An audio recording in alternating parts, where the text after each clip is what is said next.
সংসদের সভাপতির প্রতি ঝুঁকি আর সম্মান জানাবার বিষয়টি সুরাহার জন্য পয়েন্ট অফ অর্ডারে অনুরোধ জানান। বিষয়টি পরীক্ষা নিরীক্ষা করে জানানো হবে মর্মে আমি জানিয়েছিলাম। সেই প্রেক্ষিতে আমার পর্যবেক্ষণ ও সিদ্ধান্ত জানাচ্ছি।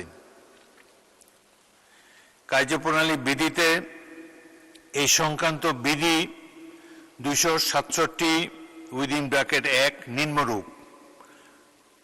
267 সংসদের বৈঠক চলাকালে কোনো সদস্য 1 সংসদে প্রবেশ করার বা সংসদ কক্ষ ত্যাগ করার সময় এবং তার আসন গ্রহণ বা ত্যাগ করার সময় সভাপতির প্রতি সম্মান প্রদর্শন করিবেন।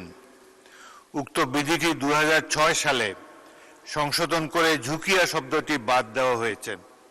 আমি পরীক্ষা করে দেখেছি, অষ্টম সংসদের কার্যপ্রণালী বিধি সম্পর্কিত স্থায়ী কমিটি 20 সেপ্টেম্বর 2026 তারিখে সংসদে একটি রিপোর্ট উপস্থাপন করে।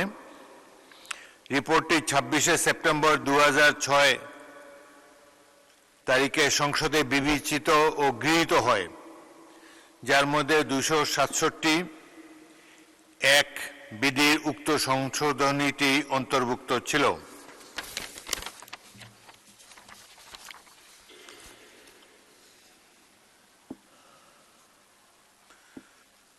অতএব আমাদের কার্যপ্রণালী বিধির 267(1) বিধি হইতে ঝুঁকিয়া শব্দটি বাদ দেওয়া হয়েছে। সেহেতু মাননীয় সদস্যবৃন্দ, আপনারা জাতীয় সংসদে যার যার ধর্মীয় রীতি অনুযায়ী স্পিকারের চেয়ারের প্রতি বা সভাপতির প্রতি সম্মান জানাবেন। ধন্যবাদ।